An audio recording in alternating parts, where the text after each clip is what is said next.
Hello, welcome to Kerala MOOC's course page. ഇന്നത്തെ നമ്മുടെ class microprocessor 8085 മൈക്രോപ്രോസസറിനെ കുറിച്ചുള്ള ഒരു ഇൻട്രൊഡക്ഷൻ ആണ്. ഈ കോഴ്സ് പേജ് പഠിക്കുമ്പോൾ നിങ്ങൾക്ക് വളരെ പ്രധാനപ്പെട്ട നമുക്ക് റെഫറൻസ് ബുക്കായിട്ട് അല്ലെങ്കിൽ ടെക്സ്റ്റ് ബുക്കായിട്ട് നമുക്ക് ഉപയോഗിക്കാൻ പറ്റിയത് രമേശ് എസ് ഗാവുങ്കറിൻ്റെ microprocessor architecture and programming applications with 8085 എന്നുള്ള ഈ ടെക്സ്റ്റ് ബുക്കാണ് നമുക്ക് പഠിക്കാനുള്ളത്. ഈ സിലബസിൻ്റെ ഭാഗമായിട്ട് നമുക്ക് we'll discuss some basic concepts and ideas about microprocessor, and then we'll look into the architecture of 8085.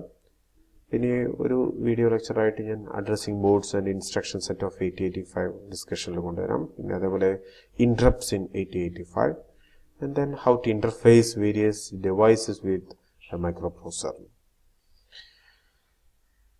Now,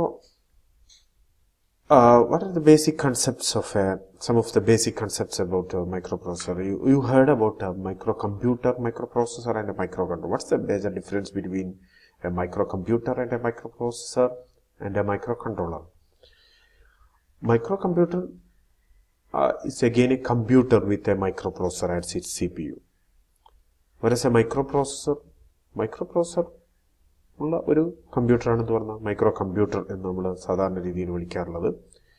Whereas a microprocessor means it's nothing but it's a silicon chip which includes an arithmetic and logical unit ALU, then some register circuits and control circuits. The third category is a microcontroller. Microcontroller ആണ് ഏറ്റവും കുറച്ചുകൂടി advanced ആയിട്ട് ഇപ്പോൾ നമ്മൾ ഉപയോഗിച്ച് വരുന്ന മൈക്രോകൺട്രോളേഴ്സ് ആണ്. മൈക്രോകൺട്രോളേഴ്സ് again is a silicon chip which includes microprocessor, memory and I/O, input-output devices, everything in a single package. അതിൻ്റെ കൺട്രോൾ സർക്യൂട്ട്സും കാര്യങ്ങളൊക്കെ കൂടി ഒരൊറ്റ സിംഗിൾ പാക്കേജ് ആയിട്ട് വരുന്ന ഡിവൈസിനെ we can call it as a micro controller എന്ന് വിളിക്കാം. Now, let us look on the definition of a microprocessor. So, microprocessor is a programmable device. We can call it as a programmable device. That means we can program it. And it takes in numbers. Numbers means it takes in some binary numbers. Numbers are in binary format. And it performs some arithmetic or logical operations. And how it does these logical and arithmetical operations? It is according to the program stored in the memory. And ഈ programs ഒക്കെ നമ്മൾ store ചെയ്യുന്നത് മെമ്മറിയിൽ store ചെയ്തിരിക്കുന്ന പ്രോഗ്രാമിനനുസരിച്ചാണ്. എങ്ങനെയാണ് program store ചെയ്യുന്നത്? It's according to some instructions. We are giving some instruction what to do. അതിനനുസരിച്ചാണ് നമ്മൾ എന്ത് ചെയ്യുന്നത്? പ്രോഗ്രാം ചെയ്യുന്നത്. And then it produces some numbers as result. Now, how a microprocessor based systems looks like? ഏതൊരു microprocessor based സിസ്റ്റവും ഈ രീതിയിലാണ് നമുക്ക് ഡിഫൈൻ ചെയ്യാൻ പറ്റുക.